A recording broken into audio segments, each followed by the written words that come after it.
બાર hotel પાયખાનું હોય એટલે ભાગે બહાર ગઈ બાબુ જવાનું બે પાસે ભેગા ત્યાં ત્યાં ધોળકા થઈ ગયા ભાઈ કોર્ટમાં ગયા તો આ કેસમાં આ કઈ વાત ત્યાં બીજા કે બાપુ આ સૌરાષ્ટ્ર ગામડે ઘણા સાહેબ આબુદાર બહાર શું પાડે આબુદાર બહાર ન પાડે ત્યાં તો આની વાત કરે સજ્જન બ્રાહ્મણ બિચારા પારેવા કરે એના ઘરે ગુંડા જોવાનું દીક સતમાં કરીને લગ્ન કર્યા એને ડિરેક્શન ઉગાડવું પડે બોલો કોણ બોલે આ વાત તો આપણો તો એમ છે કે આ શું જમાનો ક્યાં બધું આ પરિણામ છે ને આ પરિણામ બધું ઠીક છે બધું પરિણામ ઘણા આવે મારા બાપુ માનસિંહ તમાનસિંહ રવેલા ઘરમાં પૂછ્યા થતો દીકરા માનસિંહ કરાય મારી પાસે વાત ના એ તો બહુ સમજમાં બહુ મહેનત બહુ માનસિક મહેનત ઘણા હોય લગભગ એ જ પ્રશ્ન પૂછે તો કે વાત કરો તમારા બાપનો તમારા બાપ રમત મને રાતની કવિતા માયામાં પૂછાય રે હનુમાના પૂછડા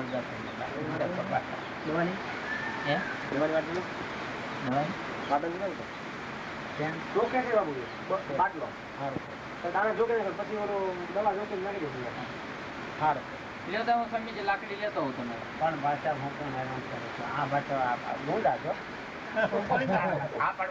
મને પકડી બાઈ લોકો ને પકડી જાય ગુંડા જોઈએ નહીં એક માણસ છે મને તો કોઈ વાંધો નહીં આવા નવા હેરાન કરે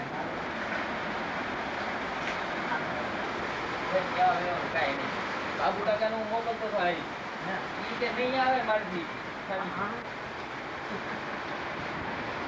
મેં કીધું જાવ ને તમે ગમે એમ બેસ દીજો કરે નહીં હું ઝીંગા ટોળી કરીને બેસ જવાનું પછી કેમ કરવું તારે ભાઈ તમને ન લઈ જઈએ કે પણ શરીર ને તો શું વાંધો અમારે લઈ જવાનું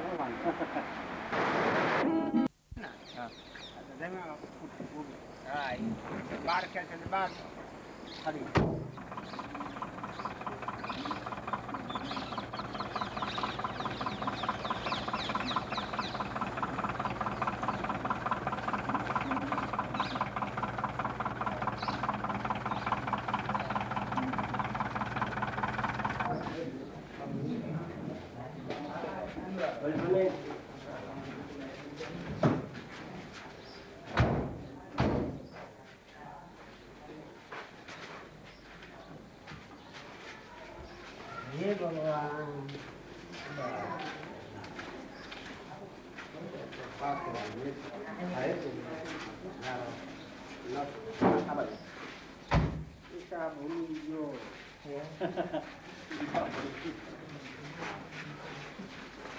ઉદય ખાધેલું શરીર તેડી આવ્યા કાંઈક નાનું આવ્યા હોય કાંઈક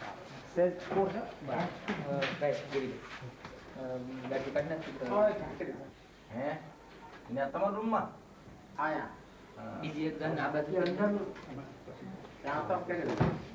कैमरा जैसे नहीं પછી થોડી વાર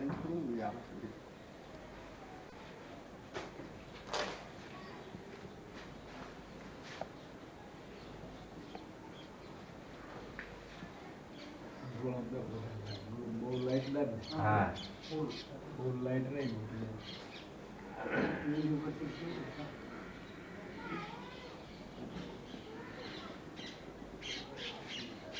ભલે અવાજ આવે તમારી વાત ચાલુ રહે તેમાં કઈ વાંધો નહીં આપણે કઈ બેનિફિટ એવું કઈ નથી વાત શરૂ કરી દીધું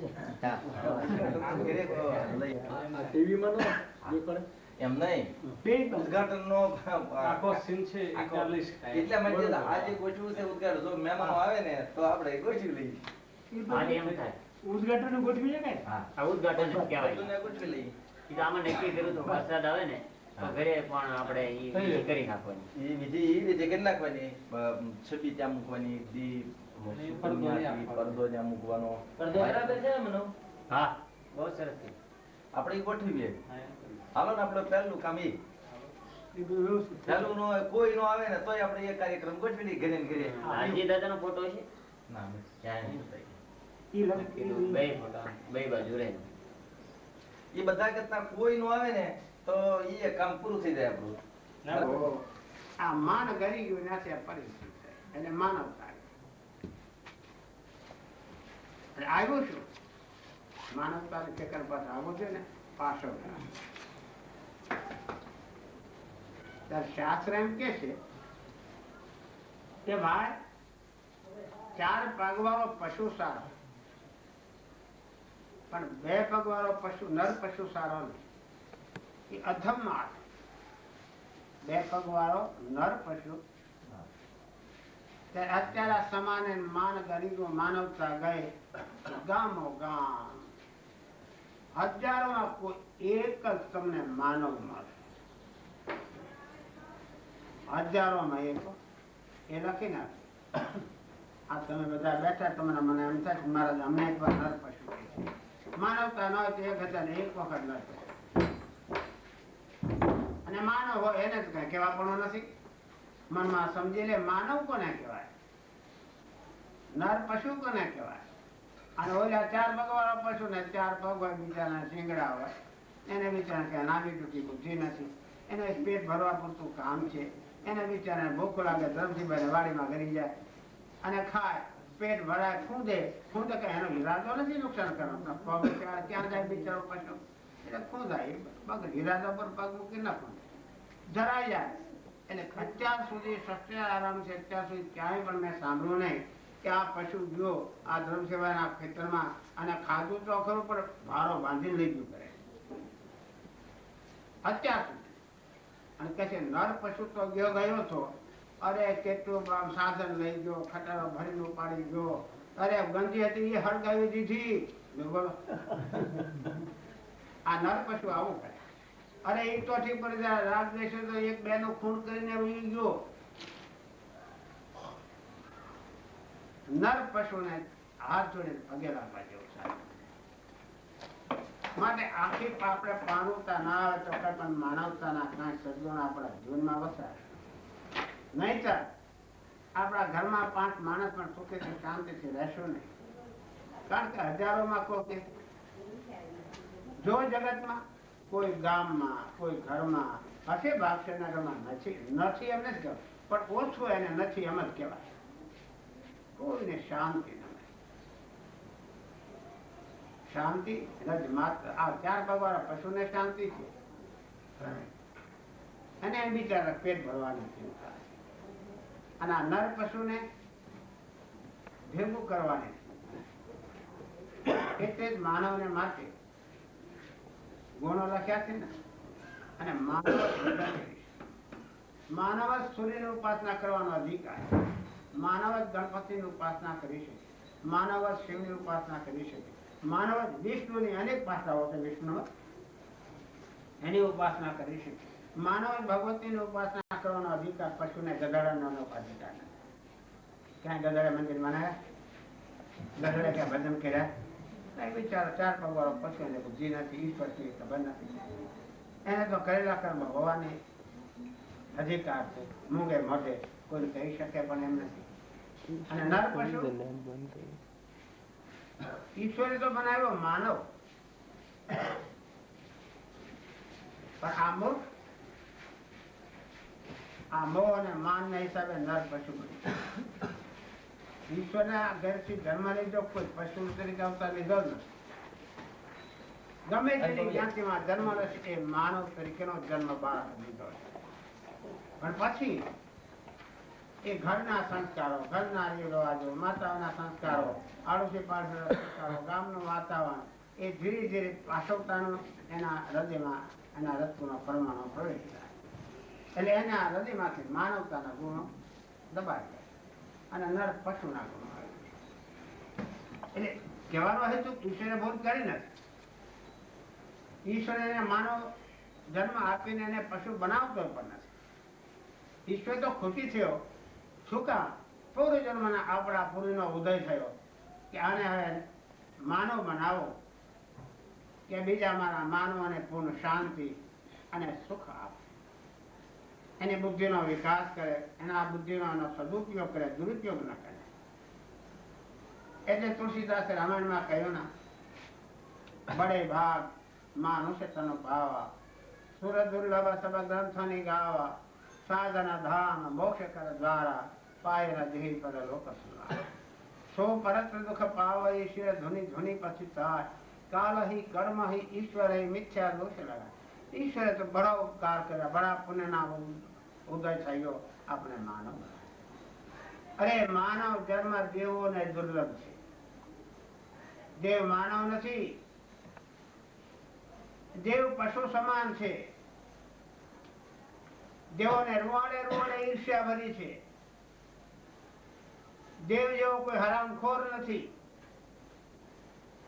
શાસ્ત્રો પણ પોકારે છે, અહીંયા સત્કર્મો કરીને ઉપર ગયો સ્વર્ગમાં, હવે પછી આંખમાં આંસુ પાણી રોવે છે. મોટા ભાગી કે આ ઈર્ષાળુ લોકમાં આવ્યો, એક દિવસ બીજાની ઈર્ષા કર્યો.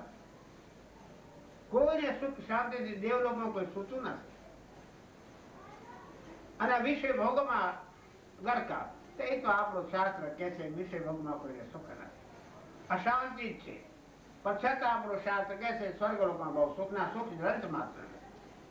વળી એને ભજન કરવાનો અધિકાર નથી, એને સત્કર્મ કરવાનો અધિકાર નથી. એક દેવ બીજાના દેવનું હિત પણ નહીં કરી શકે. ઈર્ષા, એને ઊંચો છે પાડી કેમ લો, એનો સુખ હું ઝડપી કેમ લો. સ્વર્ગમાં આ દશા માટે ભૂલે ચૂકી કોઈ સ્વર્ગમાં જવાની ઈચ્છા ન કરી. પશુથી પણ અદમ જો જીવન હોય તો સ્વર્ગલોકમાં, કારણ એનાથી પુણ્ય થાય નહીં, સત્કર્મ થાય નહીં. અને રૂવાડે રૂવાડે રગે રગ ઈર્ષ્યા તો રોગમાં ભરી છે. વાંચો પુરાણ, એક દેવ બીજાનો બીજો ત્રીજાનો સુખીથી બે જગ્યાએ પતાવી દેવા. મારા બરાબર સ્વાર્થી રામાયણ વાંચો, દેવ જેવું કોઈ સ્વાર્થી નથી. પેલાના મને હરામખોર બુદ્ધિ ખરી, પશુને બુદ્ધિ નથી, પણ આ બુદ્ધિનો બધો દુરુપયોગ. અત્યાર સુધી દેવો જગતનું હિત નથી કર્યા, કોઈ દેવનું હિત નથી કર્યું. ઋષિઓને દુઃખી કર્યા, મહાત્માને દુઃખી હેરાન કર્યા, ભગવાનને હેરાન કરી ભગવાને કર્યા, પણ એનો સ્વાર્થ સાચો મહામતલબી હતો. માટે સ્વર્ગના દેવો પણ કહે છે કે મેં હદભાગી કે માનવ દેહ મળ્યો અને આ કમાણી કરી ત્યાં સ્વર્ગની. બોલો, અત્યારનો માનવી સ્વર્ગની તો કમાણી કરતો નથી. આ ભૌતિકના ક્ષણિક સુખને માટે રગે રગમાં આવી ગઈ ઈર્ષ્યા, રગે રગમાં વેર ઝેર, માન અભિમાન મોહ. કોઈ પૂછડી દબે તો સહન કરી શકે નહીં. આજે મહાન પુણ્યના પ્રતાપે ઈશ્વરે માનવ જન્મ આપ્યો, એની આપણે આ દશા. ઈશ્વરનો વાંક નથી, ઈશ્વરનો કોઈ વાંક જ નથી. આપણે હાથમાં હીરો આપ્યો, એને આપણે કાચ ન કર્યો, એનો આપણે સદુપયોગ ન કર્યો. એટલે આ ગધેડા લોકે એટલે આપણે હાથે કરી ગયા. નહીં તો દેવને દુર્લભ એવો આપણે ભગવાને આપણી પર કૃપા કરી માનવ દેહ આપ્યો. માનવ કેવાય કોણ?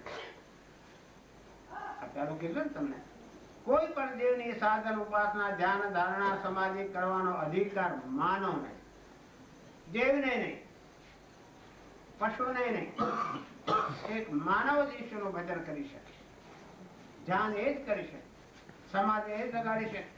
ઈશ્વરને પ્રગટ પણ માનવ કરી શકે. માનવ સિવાય કોઈનો અધિકાર નથી. માનવ કોને કહેવાય? આપણે બધા માનવ છીએ.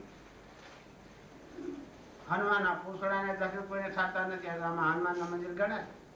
રામજીભાઈ તમારા છે આ તો કોને ના કરે. હનુમાનના પૂછડાને દર્શન કરીએ, પણ માનવતાનો રજ હોય જીવનમાં તો ના. માનવ કે ગધેડો માથો કૂદ મરી જાય, હનુમાનનું પૂછડું વાળે નહીં. આપણા જીવનમાં માનવતાનો રૂવાડું નથી. તો હનુમાનના પૂછડાના દર્શન થાય ક્યાંથી? કારણ કે માનવની અંદર અભિમાન ન હોય, મોહ ન હોય, અહમ ન હોય, માનવતાની અંદર રાગ દ્વેષ ન હોય. આ દેવોને હતું બધું, માનવમાં નહીં. માનવને સ્વર્ગો કુળ કપટ માનવતામાં ન હોય, માનવતામાં હિંસા ન હોય, માનવતાના પાછળતા ન હોય, કૂતરાપણું ન હોય, માનવતામાં હિંસા ન હોય, માનવ કદી ચોર ન હોય, માનવ કદી પરિગ્રહ ન કરે, કીડી પરિગ્રહ કરે, કીડી શસ્ત્ર ચિત્ર ખાય. આપણે ઉપદેશ આપે, મેં ભેગું કર્યો, મારા બાપા ખેતર વગાડ્યા, હું કે મારા બચ્ચા ખાય છે ક્યાં નહીં. આ શું બતાવે છે? માનવને સમજાવે છે. દાણો દાણો ભેગો કરી કરીને માણમાં ભેગું કર્યું, એના બાપ ચેતર ખાઈ ગયા, ઈંડા હોતી ખાઈ ગયા. એટલે માનવની અંદર પરિગ્રહ ન હોય. 12 મહિનાનું અન્ન હોય પછી 5 વર્ષ ભરવાની જરૂર કઈ હતી? એ માનવ નહીં કરે. આ નર પશુનો ધર્મ છે, માનવનો ધર્મ નથી. 1000 મણ અનાજ ભેગું કરો, અત્યારે 25 રૂપિયા લઈ લો, આવતી સાલ એના 100 રૂપિયા મણના આવશે. એ નર પશુ કરે, માનવ નહીં કરે. પરિગ્રહ જરૂરિયાત વિનાનો પરિગ્રહ કરવો. એટલે કોઈ જગતમાં મજૂરથી માંડી પ્રધાન સુધી મૂકો, આખા જગતની અંદર, આપણા માટે નહીં. અરે એક ભિખારી સાધુ છે, મારો મોટા મોટા મંડલેશ્વર આચાર્ય તક માણો, બધાને પરિગ્રહ. એટલે અમારામાં માનવતા રહે. અમારામાં ચોરી પણ, ચોરી તમે બહુ કરી. ચોરી કરે કરી, માનવ ચોરી કરે નહીં. પશુ ચોરી ન કરે, માનવ કરે. નર પશુ કરે, માનવ કોઈને ખૂન કરે નહીં. નર પશુ કરે. આ ધર્મ ને માટે ગમે તે કરે. અસુર નો સ્વાદ તો ભગવાન કૃષ્ણ પણ કરે. એ કોનો? માનવ નો સ્વાદ ન કરે, અસુર નો, દાનવ નો સ્વાદ કરે. કોને માટે કરે? પોતાના સ્વાર્થ માટે નહીં, જન સમાજના હિતને માટે, કલ્યાણને માટે દાન કરે. ઈશ્વર આપ્યો હોય માને આ મારું નથી. જો દાખલા આપું, ઘણા બિચારા એક મણ રજકો ગામમાં કોઈ ઉધારે નતો, કે ભાવનગર વેચી આવે અને 8-12 ના કમાય છે, સાંજે છોકરાને ખીચડી વગા થાય. કાંઈ મકાને આટલી 2 ઓળી મહેમાન આવે તો ક્યાં સુવારવા? આ પરિસ્થિતિ હતી. દીકરા હારું 5 પૈસા માથે કરજા હતા, ભૂખ હતી. એના છોકરા 7-8 કરોડ આસામી છે. એ ધનવાનો એ વિચાર કરવાનો છે કે આ છોકરા હારું ભેગું ન કરું. આ મારું શરીર ક્ષણમાં વીજળીના ચમકારા જેવું છે, આયુષ ચમકારા જેવું છે, આ ધન ચમકારા જેવું છે. હા, જરૂર પૂરતું રાખો, બીજું સત્ર છે એમાં સદુપયોગ. આવી જેની વ્યક્તિ દાનમાં ઉપયોગ, શરીર શુદ્ધાંતનો ઉપયોગ કરે, આનું નામ માનવ. માનવનો શાસ્ત્ર બહુ સારો દ્રશ્ય બતાવ્યો, પણ કોઈ સમજતો નહીં. અમારામાં માનવતા નથી, અમે ક્યાંથી તમને સમજાવી? અમારે 10 લાખ રૂપિયા બેંકમાં, 50 લાખ બેંકમાં. વળી માનવમાં શું હોય? દાન, તપશ્ચર્યા, પવિત્રતા, સરળ સ્વભાવ, મને ન ખોટી લાગે. મનમાં કાંઈ હોય ને બહાર કાંઈ તમને બતાવે દમ કરવાને માટે, એ નર પશુ માનવ નહીં બને. અને એ જ પરમાત્માનું ભજન કરી શકે, એ જ પરમાત્માને પામી શકે. વળી માનવ કેવું એનું લક્ષણ? ઈશ્વર ઉપર આધાર, ઈશ્વરને શરીર બધું અર્પણ, મારું કાંઈ છે. હવે અત્યારે સંતો જુઓ, અમારા જેવા કથાકારા જુઓ, અમારા જેવા ગુરુ જુઓ, કરોડો રૂપિયાની મિલકત. એ ચોપડા ખોટા મા બાપ પાસે ટેક્સ માંગે. માનવ કોઈ પરાયું અન્ન ભૂખ્યો મરી જશે તો ચોરશે નહીં. અને માનવ જ ભગવાનનું ભક્ત ભજન કરે, ચોરી તો કરે નહીં. અસ્તે કોર કપાત ભૂખ્યો હોય તો કોઈ પૂછે દૂધું ન ખાય. આનું નામ માનવ. તો જે પરમાત્માનું ભજન કરી શકે. હવે અમારે લાખો રૂપિયા, કરોડ રૂપિયાની આવક કોઈ ખોટા ચોપડા મહેતા કે લગ્ન સરકારમાં વખતમાં. સરકાર તો અનિતિ આસુની આવી છે, એ તો કદાચ અનિતિ કાયદા કરવા પડે, પણ ભગવાનની ભક્તિ કરશે એ ગમે તે કરશે. એ રાજના એ ભેગું નહીં. આ તો એક ખાનાની ધાર છે, આ રસ્તે ચાલવું એને માટે હોય. એ કદી અભિમાન નહીં કરે. માનવ અભિમાન નહીં કરે. હા, કોઈ હરામખોર ગમે તે કરે, પણ પોતે બેઠો છે સમાજમાં, સત્સંગમાં, એમાં કોક કવિને આ ગાળે થબાટ મારે તો બીજો ગાળ ધરશે. અતિ કઠિન છે. ન્યાયાધીશ હવે તો કોણ મારી નાખું ત્યાં બીજા 10 ઉભા થાય. આ સમાજ નર પશુ નો ભેગો છે. માનવ નો સમાજ ભેગો થયો હોય તો કોઈ પણ બોલે. સંત બનવું, ભક્ત બનવું, આ શાસ્ત્રની વાત અમે તો તમને સમજાવવાના નહીં, કારણ અમારા બધા પાપ પહેલા અમારા અને પછી આવ્યા તમારા. સંતને કદી જ્ઞાન દ્રષ્ટિએ છે ને વિષમતા ને આ મારા અને આ તમારા. હવે અહીંયા બેઠું છે હમણાં નારી વાળા 5 ભાઈઓ આવ્યા. નારા કે બાપા નારે નો હા રાવજીભાઈ એ તો એના રાતો બનાવો એના માટે કારણ મારા જીવનમાં માનવતા નથી, નરપશુતા છે, સમદ્રષ્ટિ નથી. અને હમણાં ક્યાં ગામના આ ગાંગડી બેહો એને ચાલુ નહીં, એને પાણીને નહીં, એને જમવાનું, એને આસનું પણ નહીં. સાબિત કરી દઉં હું જ્યાં વિષમતા. વિષમતા પશુમાં હોય, એનું વાસણું ખાતું હોય, બીજું હોય માથું બાને કાઢી મૂક્યો, પશુને આટલું તો બહાર નાખે, એના વાસણ ખાવા દે, બીજું કઈ માથું બહાર કાઢે. એમ અમે પણ સંતો જે તમને ઉપદેશ આપે છે, કથાકારો કરશે, એમાં પણ વિષમતા અમારા એ માયાથી ગુઠાયેલા. એની પાસેથી આશા રાખીને જાય કે અમને આ સંત ઉપદેશ આપને અમને આ મહાદુર્ગતિ માયામાંથી અમને મુક્ત કરે. પણ મારા બાપ એ માયામાં ઘૂસાયેલો. માયા કોઈ સ્ત્રી છે, કોઈ પુરુષ છે, કોઈ પૈસો છે, રૂપ લાળતી છે, ધોળી ના, માયા કોઈ વસ્તુ છે જ નહીં.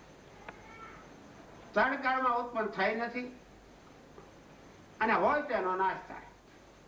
આનું નામ માયા. આ જગત ઈશ્વરનું છે, શરીરે આપણું નથી. પણ છતાં એને કઈ આ મારો અને આ તારો, આ હું અને આ તું, બસ આ જીવનમાં વણાઈ ગયો, આ માયામાં ફસાઈ ગયો. આ મારા સેવક, આ મારો આદમી, આ હું એનો ગુરુ અને ઓલાનો ગુરુ, અને હું આનો ગુરુ, હું એનો ગુરુ નહીં. આ આશ્રમ મારો, આશ્રમ તારો. આ માયા જ્યાં સમજે છે કે શરીર 3 કાળમાં મારું નથી, ક્ષણભંગુર છે, એમાં સેવક ક્યાંથી? હું તમને ઉપદેશ કે આ છોકરા તમારા નથી. આજ પૂરોના રોણાના મંદિરે ભેગા થયા છે તો તમારા માનવનો ધર્મ છે એ બાળકો પર પ્રેમ, ઈશ્વર સદભાવ રાખો. સદભાવ એટલે ઈશ્વર ભાવ. એને સારા સંસ્કાર આપો, એને સારો ખોરાક આપો, એને સારો તમારા શરણે ઈશ્વરે મૂક્યા છે, તમારો અધિકાર છે. અને એને છોડીને બીજાને ન આપો. જેને પૂર્ણ હોય સંસ્કાર આપી શકાય હોય ત્યાર પછી બીજાને તમે સંસ્કાર આપો. કારણ ઈશ્વરે તમને આટલું કેન્દ્ર આપ્યું છે. પણ એમાં મોહ ન રાખો. મારા છે એમને ઈશ્વરના છે, મારો ધર્મ ને મારી આ ફરજ છે એ રીતે. પણ મારા છોકરાને માટે બીજાના છોકરામાંથી મોઢામાં કાઢી અને હું મારા ઘરમાં ભેગું કરું, એ નર પશુ. પંચરત્ન જે મનાવ્યું છે કે આટલું મકાન બનાવ તો પાયો તો કરવો પડશે ને. પાયા સિવાય તો કઈ બનવાનું નથી. જો પૃથ્વીથી 3 ફૂટ ઊંચું બનશે નહીં, અગર પાયામાં કુવો ને પરાળ ભરીને કઈ ઉપર ચડતો લેવાશે નહીં, અને એ કઈ મકાન રહે નહીં. એ મકાન તો મરવાનું છે, રટાવાનું છે. એમ જ્યાં સુધી જેને ભગવાનનું કોઈ પણ ઈશ્વરનું ભજન કરવું હોય, પરમાત્માની પ્રાપ્તિ કરવી હોય, જન્મ મરણનો ફેરો મટાડવો હોય, તો એને માટે પેલો પાયો ખોદવો જશે. મૂળો નાથી કુતશા. જ્યાં આપણે પાયો તૈયાર નથી કર્યો, હવે એમાં બંગલાની આશા રાખવી ક્યાં? પણ શાસ્ત્ર તો ક્યાં સુધી કહે છે કે તમે પણોઠી વાય માલ લઈને આમ બેહો, આંખ ઉછીને બેહો, એ પણ તમારો અધિકાર નહીં. પેલો પાયો તૈયાર કરો. આ તો ઉપલી પ્લેન છે, પાયા ઉપર પ્લેન કરે ને, મને કઈ ખબર નહીં કરે ને કઈ. એ તો આસન વાળો એ તો પ્લેન છે, પણ પાયા ઉપર જણાય. પાયા નો એ તૈયાર ન કરાવાય. હવે એ કોઈ તમને સમજાવે નહીં. અમે તમને અમારામાં ન મળે પછી તમને ક્યાંથી સમજાય? આ પ્લેન છે એ આ માનવતા. આ યમ અને નિયમ, યમ અને નિયમ એ સજ્જડ પાયો. પાયો કયો કોના કોકને હદમાં નખવા જવા? પોતાની હદમાં રાખવી. માનવ પાસે એમ કે બીજાને હાથ દબાવાય ને. પોતાની હાથ એટલે જે ઈશ્વરની છે, ઈશ્વરે આપી છે.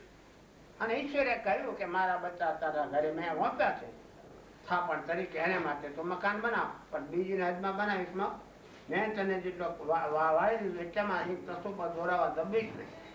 પછી જો એ તને પ્લોટ આપ્યો છે એને હરખો કરી, ખાડા ખડિયા હોય, દારા હોય, ખોદીને બાવડું આમ સરખો બનાવો, અને પછી એનો પ્લાન ગોઠવીને એનો પાયો મજબૂત, એમાં કચરો ધૂળ કાચીમાંથી કાઢી નાખે. ઈશ્વર આપણે માનવ તરીકેનો જન્મ આપ્યો, એમાં આપણા માતા પિતા કુટુંબ બધા બાબતો છે એ આપણો પ્લોટ છે. એની અંદર આપણે માનવતાનો ધમામાં ચૂકી આપણે ઉભાવ રાખતા હોય, સદભાવના રાખતા હોય, દરેકનો સંતોષ મળે, આપણો વ્યવહાર પેલો સુધારો. એટલે કુવ્યવહાર હોય એ રૂપી બાકી કાઢી નાખો, રાગ દેશ હોય એ રૂપી કાઢી નાખો, વેરજર હોય બધું કાઢી નાખો. પછી આખા ગામની વાત કરો ને, અને પછી પાયો કમ્પ્લીટ થઈ ગયો. ભાઈ અમારા ગામમાં કોઈને વેર નથી, જ્ઞાન નથી, કોઈ અભિમાન નથી, કોઈ કોઈનું કશું દેતા નથી, કોઈ કોઈની કોઈ ચોરી કરતું નથી, કોઈ હિંસા કરતું નથી, કોઈ પરિગ્રહ પણ ખોટો કરતા નથી. પોતાની પાસે 5 2 વર્ષનો અનાજ ભર્યો તો દુખીને આપે છે. ભલે પૈસાની જરૂર હોય આપણે તો સસ્તા ભાવે આપે, કાળો બજાર નથી, વ્યાજબી ભાવે લે. આ માનવ એ રૂપી પ્લોટ તૈયાર થાય પછી એમાં સત્ય, બ્રહ્મચર્ય, અહિંસા, ચોરી ન કરવી અને પરિગ્રહ ન કરવો, આ રૂપી ચીમેને કોમ્પ્લેટથી જડ પાયો મજબૂત કરો. અને પછી જાઓ તમને પોલો સિવાય માણસ કે ધ્યાન કરો છૂટશે, પ્લેન કરો. ત્યાર પછી પ્રાણાયામ કરો, કુંભક કરો. ભલે આમ ન કરો, આમ બેસો, પ્રાણની ગતિ તમે ધીમી કરો, એટલે તમને બીજા વિચારો જગતના આવશે. પછી પ્રચાર કરો, પછી ધારણા કરો, પછી ભગવાન હનુમાનના પુષ્પના દર્શન થાય. આ તો રામજીભાઈ પરબારું મને હનુમાનના પુષ્પ બતાવે, પ્લોટ સારો કર્યો તો ના, એ તો ઘરમાં તો ખત બધી ગુજારે, ગામમાં તો એની તો વાત જ મૂકી. પેલો પાયો મજબૂત કરી અને પછી સંત પાસે ગયા. પણ ઘરમાં સુમેર નથી, ગામમાં સુમેર નથી, ગામ રૂપી આખો પ્લોટ કમ્પ્લીટ નથી, કુટુંબ રૂપી પ્લોટ તૈયાર નથી, માનવતા આવે આ યમ નિયમ તો પછી એ પાયો મજબૂત થયો. અને પછી ઉપર બધું સાગર કરો, જાઓ તમને છૂટ. પછી સૂર્યની ઉપાસના કરો, ગણપતિની કરો, શિવની કરો, વિષ્ણુની કરો, ભગવતીની કરો. સારા 3 દિવસે પ્રગટ નો સાધ મારી પાસે કરવાની કોઈ કરવું નથી. મારા જેવા આમલા આમલી ખોટે ખોટું બતાવી જાય એટલે હો ગાડીઓ પ્રવાહ ગાડી ભેગા કર્યા. એટલે અમારે જાઓ તો પ્લેનની ટિકિટ આપો. મોટરમાં મુંબઈ જવું તો હમણાં સવારે મોટો પ્લેન બેને પોષણમાં લઈ જાય. સવારે જાઓ બોલો, અત્યારે પણ સવારે ન લઈ જાય મને કહો. અને પરસું તો મને પરસું મને ભાઈ તૈયાર છે બસ. પ્લેન મફત ચાલતું છે, એમાં અમારે હિસાબ કરી ચાલે, એમાં પેટ્રોલ ભરે છે. આ બધું શું અમારી માનવતા ગઈ. એ શા માટે? આખું જગત વળાય છે એમ છે, આખું જગત બસમાં લેવાય એમ નથી. જેટલું આપણી શક્ય હોય એટલું તો સુધારો, એટલાને ખાણીને મજબૂત બનાવો. આપણી શક્તિ હોય તો આપણે એક જ મકાન બનાવો, આપણી શક્તિ હોય તો 5 જ મકાન બનાવો, આપણી શક્તિ હોય તો એક જ ગાય રાખે, આપણી શક્તિ હોય તો 5 ગાય, પણ 5 રાખે 5 મરે. એ માનવ નહીં કરે, શક્તિ અનુસાર બધું કામકાજ કરે. માટે શાસ્ત્ર આપણે પોકારે પાયો તમે માનો, તમારો પાયો મજબૂત કરો. પાયો મજબૂત કરવાનું કોઈ નહીં. આ અમારી પાસે સત્સંગ કરીને ઘરે જઈને એકબીજા ધોકાધોકી કરો, કોઈના નાકે બટકું ભરી જાય. બોલો છે મારા આ નર પશુ હારે માથાઓટ કરે. અત્યારે મારી પાસે ઘણા આવે છે, આ હું બધાને કહું બાબુ મનસિર કેમ થાય? 78 કલ્પ તમારા જન્મ થાય તો મન તમારું શુદ્ધ થવાનું નથી. તમે તમારો પાયો શુદ્ધ કરી ખુદી કમ્પ્લીટ કરી પહેલા તમારો પ્લોટ સાફ કરી નાખો. ભાઈ પાસે કેવા આવે, માતા પિતાને આજ્ઞા પાડે, પિક્ચર જોવા જાય, દીકરીઓ ગાજી અને હરામ કરો આરે બે. આ પ્લોટ ધગધગે પ્લોટમાં ખાડા ખડિયા બાવળિયાના કાંટા વગેરે મારા દીકરો મારી દીકરી મારી આજ્ઞામાં નમાય. અને એ આવીને પાછું પૂછે બાપા મન કેમ છે? નર પશુ હોય કે હાલ તને આ કંઠી બાંધ આ મન તો જપ પણ એનો પ્લોટ તો તૈયાર કરાય સાફસૂફ એનામાં સાફસૂફ નથી. આ ઘરમાં આવી બધું ચોખ્ખું સ્વચ્છ છે આપણને સારું ગમે એ તો ખબર છે ને. પણ એ હજી કચરો છે તો ગમશે. પણ અહીંયા આવીને ઘરમાંથી અવાજ આવવો અરે મરી ગયો કે મરી ગઈ કે મારું કયું કરે આવા અવાજ કાને આવતા હોય માનો અહીંયા તો નકામો બોલવું નકામું છે. ત્યાં પ્લોટ જ ખતબો છે. પ્લોટમાં શાંતિ નથી. હવે આને મકાન બનાવવાની કારણ આ તો મકાન મોક્ષ પરમાનંદ પ્રાપ્તિનું આ તો સાધન કરવું. આ કઈ સામાન્ય સાધન છે. એ સાધનમાં મોટો 25 આ તો હજારો મકાનો ફ્લેટ બનાવવા છે. એટલું એપાર્ટમેન્ટ બનાવો એનો પાયો બહુ મજબૂત ખાણી ખોદવો છે. માટે તમારે જે કરવું એ કરજો. રામાયણની લીલા કરવી તો કરજો, માતાજીની કરવી હોય તો કરજો, હનુમાનની કરવી તો કરજો. પણ પેલો ઘરનો પ્લોટ સુધારજો, ગામનો પ્લોટ સુધારજો. ઝાડા જડિયા ખાડા ખડિયા નથી ને આજે કોણ સાંભળવા? ભગવાનમાં ઠેઠા વાગે પગ ભાંગી જવા. ભાંગી જવા એટલે ના આવીને ઈર્ષ્યા કરશે, દ્વેષ કરશે. ના આવનારા જોનારા કોઈ બેન સામે કુદ્રષ્ટિ કરશે. ના આવનારા કોઈ સાંભળતા તો કોઈ નિંદા કોટલી કરશે. ના કે બીજા ખાડા ખાંડા થોડા વાગે મળતા. માટે પેલો પાયો એવો મજબૂત કરો. પેલો આપણા ઘરનો પાયો મજબૂત કરો અને પછી બીજાને બતાવે કે જો હાલ મારા ઘરમાં આમ કેવો પ્લોટ છો. કોઈ મા બાપને પૂછી આવો, ખાનગી પૂછો. અમારી બહુ સેવા અમને પૂર્ણ શાંત